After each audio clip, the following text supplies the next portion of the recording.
नॉलेजपुर channel पे एक बार पुनः आपका स्वागत है। यहाँ आप लोगों को जो है सारे के सारे सब्जेक्ट 10th के उपलब्ध है। यदि इस चैनल पे जो अभी हमारे वीडियो को नए तौर पे देख रहे हैं उनसे एक अनुरोध होगी, इस चैनल पे यदि आप पहली बार हैं तो इस चैनल को सब्सक्राइब कर लें ताकि आपको यहाँ 10th से रिलेटेड हर एक सब्जेक्ट का वीडियो टॉपिक वाइज अवेलेबल हो सके। साथ ही साथ यहाँ जो हमारे फैकल्टी मेंबर हैं आपको एक सही डायरेक्शन के थ्रू आपको सिलेबस को पूर्ण रूपेण एग्ज़ाम से पहले ख़त्म कर दिया जाएगा। तो अभी जो हम बता रहे हैं यहाँ क्या बता रहे हैं, जीव विज्ञान क्लास 10th का सिलेबस है जिसके विषय में हम अभी डिस्कस कर रहे हैं। उसमें हम बात कर रहे हैं मनुष्यों में श्वसन तंत्र के विषय में। वहाँ हमने अभी तक जो बताया फेफड़े के कुछ भागों के विषय में बताया और फेफड़े में क्या क्या पाए जाते हैं उस चीज़ के विषय में भी बताया। तो फेफड़े कैसे थे? शंक्वाकार थे। क्या थे? शंक्वाकार थे।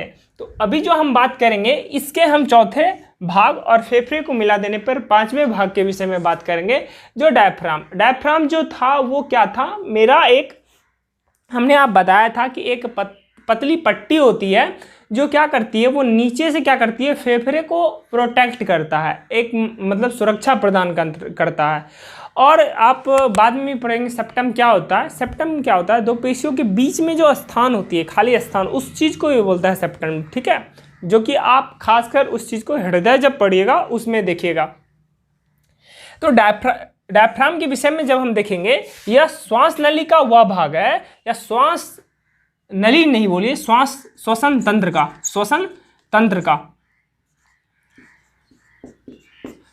तंत्र का वह भाग है जो वक्षीय गुहा का निचला फर्श। अब निचला फर्श मतलब नीचे का भाग है, लेकिन वो क्या है? मेरा हॉरिजॉन्टल है। ठीक है, क्या है? हॉरिजॉन्टल है। निचला फर्श एक पतले पट्टे द्वारा क्या होता है? बंद होता है। हमने क्या बताया था? हमने बताया था ना कि वो नीचे से क्या करती है? प्रोटेक्ट करता है। किस चीज़ को?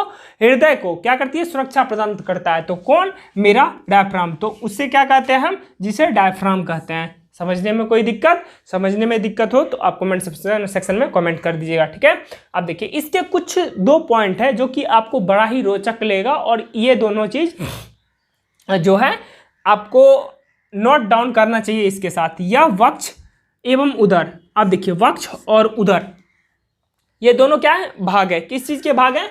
आप मान सकते हैं श्वसन तंत्र का भाग है। इसके बीच क्या होती है? गुम्मद। अब गुम्मद जैसे कि आप ज़्यादातर ये गुम्मद क्या होता है, महमडा लोगों में आप सुनने होंगे कि ये जो है ऐसे किस चीज़ का गुम्मद है। अब देखिए जैसे कि कुतुब मीनार क्या है? वो जस्ट टाइप मीनार क्यों कहा गया उसको? क्यों? वो लंबा टाइप का है। तो गुम्बद भी क्या है? एक जस्ट लाइक जैसे कि मीनार है उस टाइप से क्या होती है? गुम्मद होती है। तो गुम्मद जब आप देखिएगा या कहीं चीज़ में, हम यहाँ तो क्रिएट नहीं कर सकते, बना नहीं सकते, तो गुम्मद भी उसी तरीके का आकार है। जिस तरीके से मीनार है उसी तरीके से गुम्मद। अब गुम्मद का नाम भी सुन रहे होंगे, जैसे कि राम मंदिर जहाँ बना था वहाँ एक गुम्मद थी जिसको क्या किया गया था? किसी भी तरीके से तोड़ा गया था, या वहाँ किसी भी तरीके से उस चीज़ को हमको इग्नोर करना है। वहाँ जो था क्या था? वहाँ एक गुम्मद थी जिसको कि हटाया गया। आप उस गुम्मद का फिगर भी देख सकते हैं।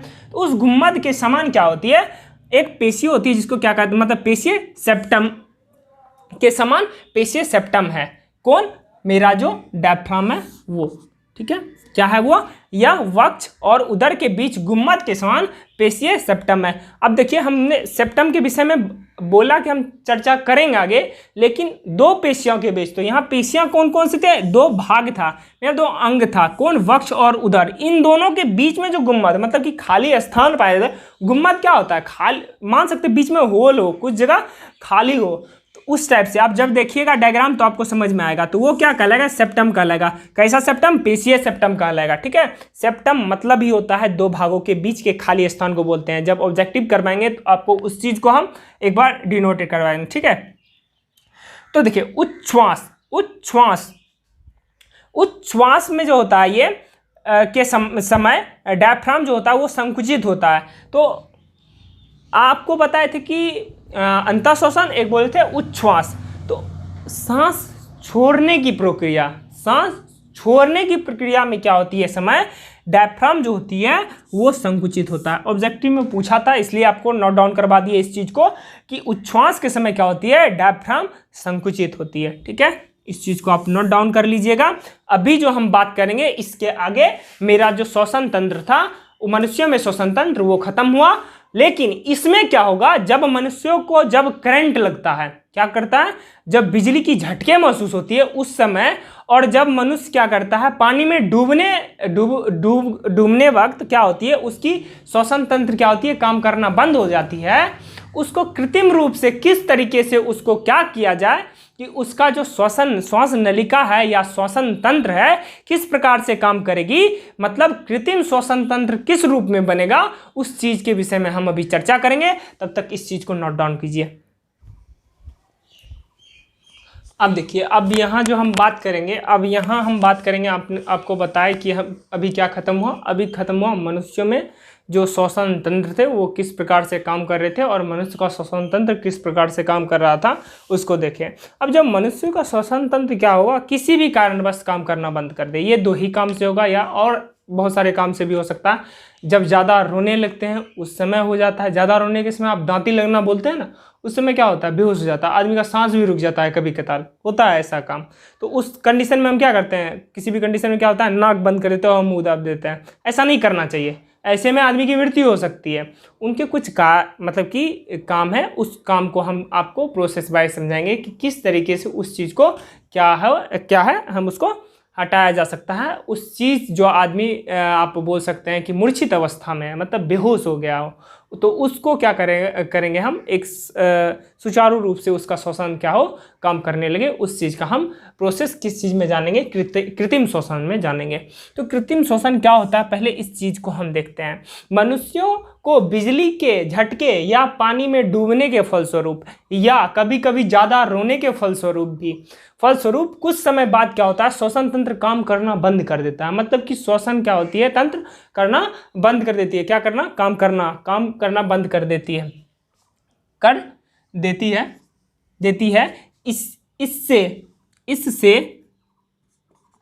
इससे बचाव के लिए कृत्रिम रूप से सांस लेने और छोड़ने की क्रिया का सहारा लिया जाता है। सांस लेने और छोड़ने की क्रिया को श्वासोच्छ्वास आप डायरेक्ट भी लिख सकते हैं, या हम आपको डायरेक्टली बता दिए हैं सांस लेने एवं छोड़ने की क्रिया, तो यहाँ श्वासोच्छ्वास भी लिख सकते हैं। कृत्रिम रूप से श्वासोच्छ्वास क्रिया का सहारा भी लेता है, या सांस लेने एवं छोड़ने की क्रिया का जो है क्या लेता है, सहारा लिया जाता है, जिसे पुनः फेफड़ों का संचालन संभव हो सके। जिससे पुनः फेफड़ों का संचालन क्या होता है, काम करना।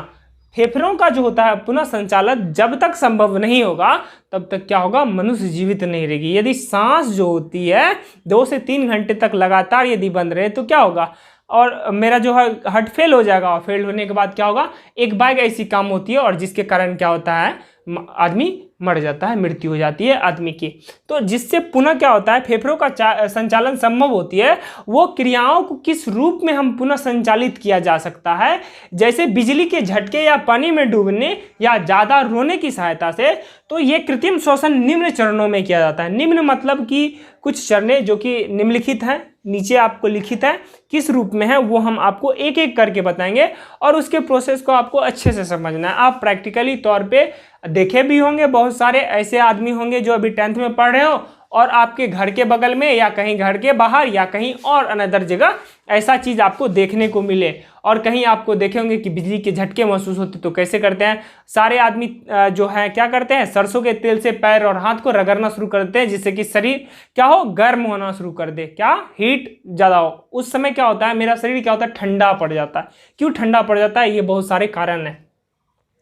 तो इस चरण में क्या करेंगे, फर्स्ट चरण गर्दन से नीचे, जैसे गर्दन से नीचे की ओर हाथ रखकर, मतलब कि इस जगह हाथ रखकर ऊपर उठाना चाहिए। क्यों उठाना चाहिए, क्योंकि इस समय क्या होता है, गर्दन क्या होता है, खींचाता है। आप साधारण सी बात है, आप गर्दन में यहाँ हाथ दीजिएगा और इस चीज़ को उठाइएगा आगे की ओर, तो क्या होगी, उसमें कुछ खिंचाव महसूस होगी, खिंचाव फिक्स है कि खिंचाव महसूस होगी।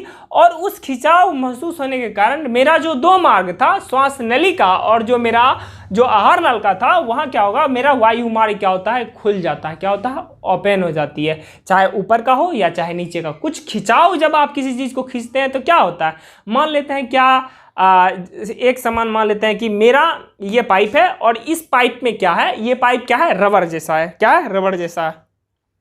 और मेरा यहाँ क्या है, कोई चीज़ फंसा हुआ है तो उसको आप खींचते हैं और फिर छोड़ते हैं तो वो अपने स्थान में क्या करता है, परिवर्तन लाता है, ना कि उसी स्थान में रहता है। प्रैक्टिकली तौर पे आप करके भी देख लीजिए, आपको ना महसूस हो तब कहिएगा, ठीक है। इस चीज़ को क्या कीजिएगा, रबर लीजिएगा, रबर के बीच में किसी चीज़ को फंसा दीजिएगा और उसको दोनों तरफ से आप क्या कीजिए, खींचिए, और तब देखिए क्या वो उसी स्थान पर होती है, नहीं होती है।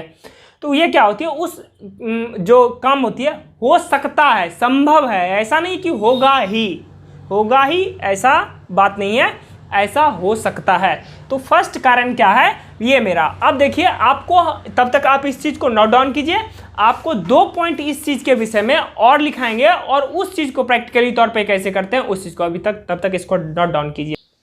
अब देखिए उसका हम जो है अब देखेंगे दूसरा कारण क्या है, दूसरा किस चीज़ की सहायता से हम ऐसा प्रोसेस करते हैं। यदि मेरा फर्स्ट काम सक्सेसफुल नहीं हुआ तो मेरा दूसरा जो प्रोसेस होगा, जिस मनुष्य के साथ ऐसा हुआ हो, कैसा हुआ हो, मतलब कि उसकी सांस रुक गई हो किसी कारणवश, जैसे बिजली के झटके लगने से, पानी में डूबने से, या दांती लगने से, मतलब कि बेहोश हो जाने से ऐसा हुआ हो, उसके नाक को क्या करेंगे, हम बंद करेंगे। प्रैक्टिकली नाक को दोनों हाथ की सहायता से क्या करेंगे, बंद करके उसके मुख में बिना बाहरी वायुमंडल का जो है वायु जाए, मतलब प्रवेश ना करे, इस रूप में उसके मुख में बाहरी क्या हो, वायु प्रवेश ना जाए, मतलब प्रवेश ना करे, और क्या करेंगे, वायु ना जाए, अपने मुख से क्या करेंगे, फूकेंगे। उस कंडीशन में जिस मनुष्य के साथ ऐसा हुआ हो, उसके नाक को क्या करेंगे, हम बंद करके उसके मुख में बिना बाहरी वायुमंडल जाए अपने मुख से क्या करेंगे, फूकेंगे। क्या करेंगे, फूकेंगे। फूकने से क्या होगा, अब जस्ट लाइक एक बात समझिए आप, जब आप क्या करते हैं, आप उल्टा खड़ा होते हैं। उल्टा खड़ा होना मतलब जब हम पैर के सहारे खड़े हैं और जब हम उल्टा मस्तक के सहारे खड़े होते हैं, क्या होता है, मेरा ब्लड जो होता है, सर्कुलेशन क्या होती है, वो ज़्यादा मस्तिष्क की ओर होती है। लेकिन ऐसा कहा जाता है, मेरा जो एक ब्लड का सर्कुलेशन होता है, परिवहन होता है, हृदय से क्या होती है, हमारे सभी मतलब कि सभी सेलों की मदद से, मतलब सभी वेन की मदद, सभी नस की मदद से अलग अलग शरीरों में होता है। कहाँ से, हृदय की सहायता से वो प्योरीफाई होकर।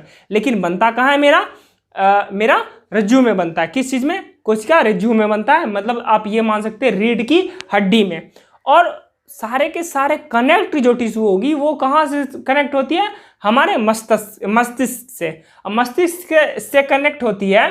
तो जब हम फूकते हैं ना, तो सभी चीज़ क्या होती है, हल्का स्पीड हो जाती है, और ऑक्सीजन की मात्रा, अब जब हम आपके मुख में फूकेंगे, साधारण सी बात है, आपको वहाँ किस चीज़ की मात्रा घटेगी। मान लेते हैं कि ऑक्सीजन की मात्रा आपके शरीर के अंदर कुछ ना कुछ हो, कहीं अटक गया हो, ठीक है, और सिर्फ आपको हम कार्बन डाइऑक्साइड अपने मुख से फूकेंगे तो हमेशा फिक्स है कि हम जो सांस लेंगे, क्या लेंगे, ऑक्सीजन ले रहे हैं, और जब हम मुख से फूके या नाक से निकाले, क्या निकलेगा, कार्बन डाइऑक्साइड। तो वो उस उपस्थिति में उसके शरीर में ज़्यादा मात्रा में क्या होगी, कार्बन डाइऑक्साइड मात्रा मतलब ज़्यादा होगी। और उस समय मेरा सारा का सारा सेल एक बैग फोर्स करेगा, किस चीज़ के लिए, ऑक्सीजन को लेने के लिए। तो उस समय क्या होती है, जब ज़्यादा ज़रूरत होती है तो सारा जब एक साथ एक्टिवेट होगा तो आपका शरीर एक बार फेंकता है। जिस तरीके से आप किसी भी मनुष्य जो पानी में डूबा हो, उसकी छाती पर जब प्रेशराइज करते हैं, एक बार जैसे पुश किए तो क्या हुआ, सारे के सारे नस को हम पुश कर रहे हैं। क्यों, क्योंकि उसके अंदर क्या है, पानी भरा हुआ है। जैसे पुश किए तो क्या हुआ, सभी आप जस्ट लाइक एक मानिए, जिस तरीके से आप एक गुब्बारा में पानी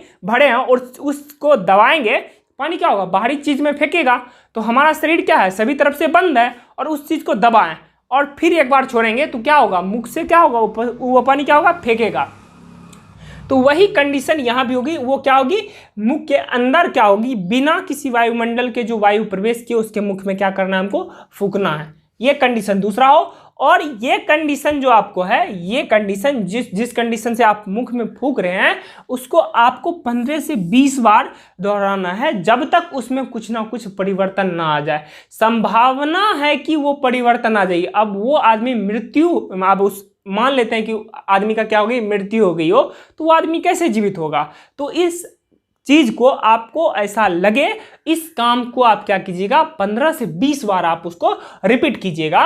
तो उसका क्या होगा, संभावना ऐसी होगी कि उसका जो होगा फिर से श्वास नली या श्वसन तंत्र पुनः वर्क करना मतलब पुनः काम करना शुरू कर देगा। यदि इस चीज़ में किसी को भी कोई डाउट हो तो वो डाउट मतलब कमेंट सेक्शन में कमेंट करें तथा जो है इस वीडियो को ज़्यादा से ज़्यादा लाइक करने के साथ साथ शेयर भी करें। जय हिंद, जय भारत।